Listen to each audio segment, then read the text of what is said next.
So, good morning class. No, I hope you are good. Nya, padayon lang ta sa pag-ampo.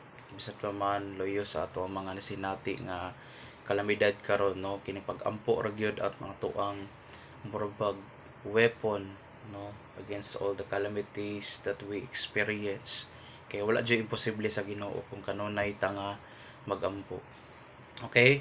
Unya, ang ato ang klase karon is online lang sa kay gina-check pa nga ato ang mga classroom if safe lang ba siya, no, nga gamiton after sa experience na tong alinog. So muna nga ang ako ang medium is sa YouTube lang ko tungod kay para dili siya mag-lag.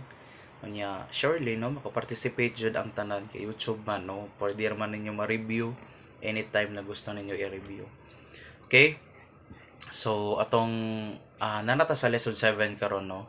So, our topic is about God chooses people on a mission to preach the good news of salvation. So, makita na to nga ang Ginoo ay is nagpili, no, og katawhan. And God sent these people to a mission. So, our objectives is explain the important reasons God sent the church on a mission. So second, respond positively to the call of God in the day-to-day living. Number 3, pray for more vocation to serve in the mission. Okay, so let's start our discussion. So Filipinos have been perceived everywhere for their living of the faith and how they have put God as the focal point of everything. So Filipinos show this God-centeredness in their religious beliefs found in their way of life, culture, customs, tradition, and practices. So, di ba? Para sa itong mga Filipino is ang Ginoo centered yun na sa tuwa, di ba? Pero as we have observed in our generation today, no, medyo na changes nga nahitabo. No, unlike before sa to ang mga tigulangan, no, na grabe ilahang devotion, no. Every now and then nga nay mga liturgical activities sa simbahan, na sila to present, magtapok, biyaan dyan na nila ilang trabaho para lang man mo attend og mga liturgical activities. Pero sa to ang kapanahonan karon siguro mabalandong pud ta, no, kay basin baya ni atong mga nasinati karon, no, is part ni, no, sa pagpahinumdom sa ato ang kinahanglan malandong ta sa tong kinabuhi, no. Kung nahiuyon pa ba tong mga action, atong mga action diha sa society, sa gusto sa Ginoo or sa will sa Ginoo para kanato, or basin wala na ba, no. So muna to ang pamalandungan along in our discussion. Okay, what does the Bible say? So God triumph will be manifested to all. Now it is revealed only to the disciples who are commissioned to announce it to all nations and bring them to believe in Jesus and obedience to His commandments. So, according to, parang basabta na to, no? Let's read the gospel passage. Matthew chapter 28, verse 16 to 20. So, the commissioning of the disciples. Kaya ato ang topic bangod karon is about God chooses people, certain individuals for a mission. So, basahan na to ng gospel passage para mas masabta na to ato ang discussion. Okay? So, the 11 disciples went to Galilee, to the mountain to which Jesus had ordered them. So when they saw him, they worshipped, but they doubted. Then Jesus approached and said to them, all power in heaven and earth has been given to me. Go therefore and make disciples of all nations, baptizing them in the name of the Father and of the Son and of the Holy Spirit, teaching them to observe all that I have commanded you, and behold, I am you always until the end of the age or the end of time. So atong nasabtan, no, nga first is kini mga disciple di ay ang gisend for a mission, no. Nya unsa man nga mission ang gihatag sa ila sa Ginoo, no, baptizing them in the name of the Father and of the Son and of the Holy Spirit. So nganong kana man ang giingon sa Ginoo, no, kay ang giingon ni Jesus Christ sa ilaha, no. So balik sa ata, no, sa atong mga discussion, di ba nasabtan na to in our previous discussion that Saint Peter is the first pope of the church. So therefore the other disciples is also a priest, no, mga pari pod sila. So mo na no nga masabtan nato nga makabaptize sila, no, because God, si Jesus Christ himself, no, naghatag sa ila og authority ni ana, no, baptizing them in the name of the Father and the Son and the Holy Spirit, and teaching them to observe all that I have commanded you. No, so dili lang sa pagbaptize, kung dili sa teaching pod, it's about baptizing and teaching them, no, all that I have commanded you. So masabta nato, no, nga ang kining mga disciples di ay ang una nga gisend for a mission, pero ang pangutana, sir, no, apil ba ta ni ani, no, nga kay ang kining mga disciples is considered mga pari man ni sila, no, kaniadto pinaagi kay Saint Peter as the first pope of the church, no, pinaagi sa tradition sa simbahan, no.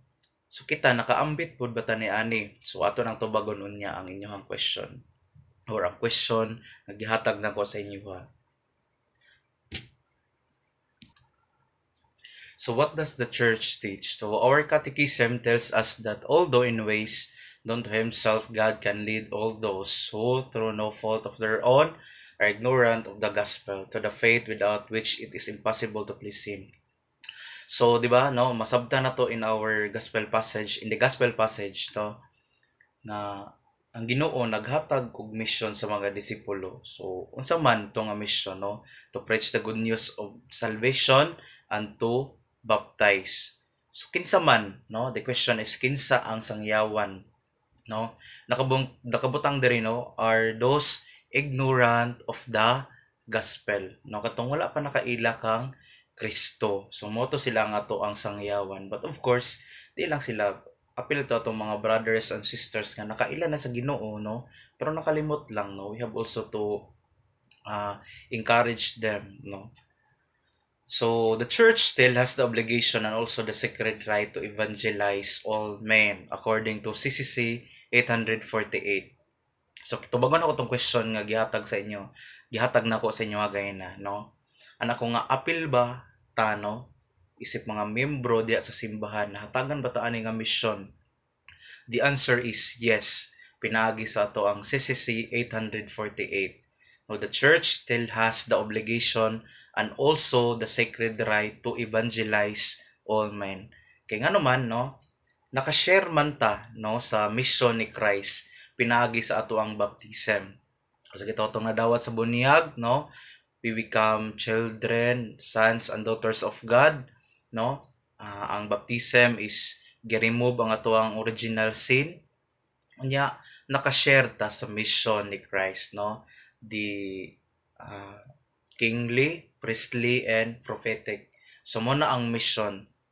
So muna, no, kita pud nga simbahan nakaambit ta sa mission ni Kristo tungod kay nabunyagan man ta, no, nabunyagan man ka mo tanan. So muna nga nakaambit ta ni ana. So we learned that Christ founded his church, no, di ba, kabalo na ta ana, to continue his saving mission.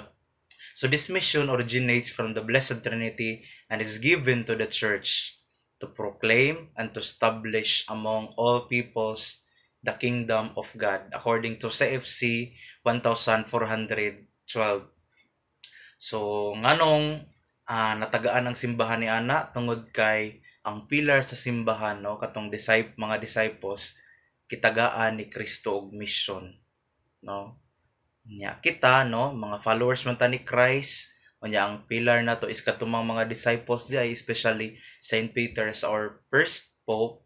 So karon nakaambit pud ta ani, no, to proclaim the good news of salvation and to establish among all peoples the kingdom of God. Okay, so it is not enough to just say that we belong to the church.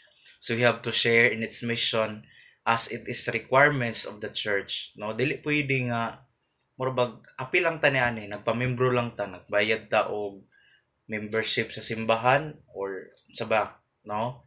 So dili pwede nga dira lang ta kutob, no. We have also to share the mission nga gihatag sa tuwa ni Jesus Christ according to CCC 849. So this mission is also the sign and instrument for achieving intimate union with God. So briefly then, the church has a mission, mandate, whose original and goal is the Blessed Trinity, motivated by God's love and with the Holy Spirit as principal agent. So naatay mission nga gikan nag-originate mismo sa Blessed Trinity, no? Unya ang ato apong goal ana is the Blessed Trinity. Kay unsa day purpose no nga i-preach na to ang good news of salvation? No other than no nga ma-in communion ta to the Holy Trinity, no? Mahiusa ta ngadto sa Ginoo. Unya unsaon pod kinsa ang motabang sa toa para mahiusa ta ngadto, no? Sa communion of the Holy Trinity, kinsa ang mo inspire sa atoa, kinsa ang mo guide, the Holy Spirit as the principal agent according to CFC 1412. So being a member of the church, our mission is to first, no, announce and bear witness to the love of Christ to all those who have known and have not known Him.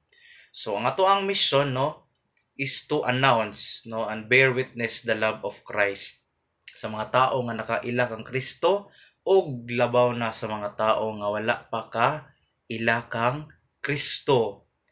Ang pinaka-goal is to bring them into communion with the Blessed Trinity. So muna ang pinaka-goal jud sa ato ang mission, no, as a church or as a follower of Christ. So there should be no presence of fear in fulfilling this mission, for Christ has promised us that He will be with us